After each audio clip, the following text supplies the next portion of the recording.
Number plate ते जेको अजरक लॻल आहे उन्हनि खे इहा बि ख़बर कोन्हे त अजरक जी हिस्ट्री छा आहे। अजरक जी हिस्ट्री 5000 साल BC आहे, सम्झो न। ऐं इहे सिंधी टोपी तव्हां ॾिसो इहे महिराब ठहियल आहे न नमाज़ पढ़ण जे लाइ, हुननि खे इहा ख़बर ई कोन्हे छा जो हितां जा न आहिनि न। उहो अञा ताईं चवनि था असां ॿाहिरों आया आहियूं, ॿाहिरों आया आहिनि त पोइ ॿाहिरें तरीक़े सां असां बि उनखे ओड़े हिसाब सां ट्रीट कंदासीं, पर इनशाअल्लाह सभिनी खे फेस कंदासीं। जॾहिं इलेक्शन थी त हिते केयर टेकर सेटअप हुयो। केयर टेकर सेटअप जो मक़सदु हूंदो आहे त असां इलेक्शन कराए हला वञूं। हालांकि उनखे 2-3 महीना एक्स्ट्रा बि मिलिया त तव्हां हिनखे बहितर कयो। पोइ हुननि छा कयो जो लॉ एंड ऑर्डर ॾे ध्यानु ई न ॾिनऊं। उहो छड़ो पंहिंजे इलेक्शन जे चकरनि में ऐं कराची में वेठा, ॿाहिरि कोन निकिता। न सोचूं त कचे में हालात छा आहिनि या असांजे हिन शिकारपुर खां वठी कश्मीर ताईं हालात छा आहिनि, त उहे हालात बिगड़ंदा विया। मां कॾहिं बि न चवंदुमि त हालात बिल्कुलु ठीकु आहे, उनखे आहिस्ते आहिस्ते ठीकु कबो। अॻे त इहो हाल हूंदो हो जो असां गड़िया सीन खां शिकारपुर वेंदा हुआसीं त कॉन्वॉय में वेंदा हुआसीं, या तव्हां हेॾे मदे जी ईंदा हुआसीं त कॉन्वॉय में ईंदा हुआसीं, तव्हांखे यादि हूंदो 88 में। सो हालात टाइम सां बहितर थींदा आहिनि। असांजी कोशिशि बि आहे। इशूज़ आहिनि, पुलिस खे जा बि इशूज़ आहिनि, हुन वटि नफ़रियूं घटि आहिनि, हुन वटि जेके इक्विपमेंट आहिनि, जेके धाड़ेलनि वटि आहिनि, उहे असां वटि कोन्हनि। सो इहे सभु शयुनि ते कंसंट्रेशन हले पई। पाकिस्तान पीपल्स पार्टी पॉलिसी ठाहे पई, इनशाअल्लाह इहा इम्प्लीमेंट ज़रूरु आहे।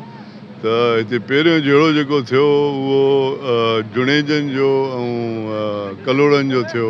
इहा मां 88 खां पोइ जी ॻाल्हि कयां थो, जंहिंमें मां कोशिशि कई त असांजो जुणेजो साहिबु जेको हुयो हेॾो जो टंडे मोहम्मद ख़ान वारो, शाहनवाज़ ख़ान जुणेजो साहिबु, उनखे मां रिक्वेस्ट कई।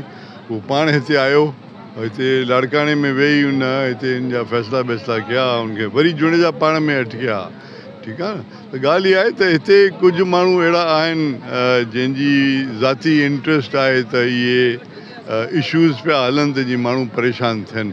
पर असांजी कोशिशि इहा आहे, तव्हां ॾिसो था हिन वक़्तु मुंहिंजा हिते भाइटिया वेठा आहिनि, असांजो मीर बाबल ख़ान भयो साहिबु, असांजो एक्स MNA आहे गौज़बश ख़ान महर साहिबु, इहे सभु कोशिशि कनि पिया। इहे रोज़ इन जा मेड़ मिंट काफ़िला, हुन में मुंहिंजो नंढो भाउ बि आहे हुन सां गॾु। सो असांजी कोशिशि इहा आहे त जिते जिते इहे इशूज़ आहिनि इहे असां रिज़ॉल्व कंदासीं त ॿिया मसइला घटि थींदा। काफ़ी नौजवान मूंखे मिलिया, सो चवनि पियासीं असांखे जॻह ॾियो त असां गॾियासीं अचूं, शिफ्ट कयूं।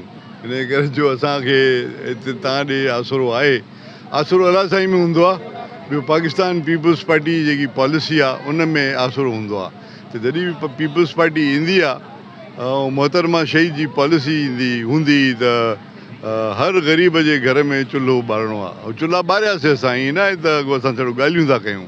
मां ॿारे ॾेखारिया चुल्हा, हाणे उहो टाइम थी वियो हुनखे, हाणे बि कोशिशि कंदासीं त जीअं जीअं मौक़ो मिलियो इहे सभु शयूं मां पंहिंजे चेयरमैन बिलावल भुट्टे ज़रदारी साहिब खे ॿुधाईंदो आहियां मोहतरमा शहीद जूं, त कहिड़े नमूने सां उहो पब्लिक में वञी खे सेटिस्फाई कंदी।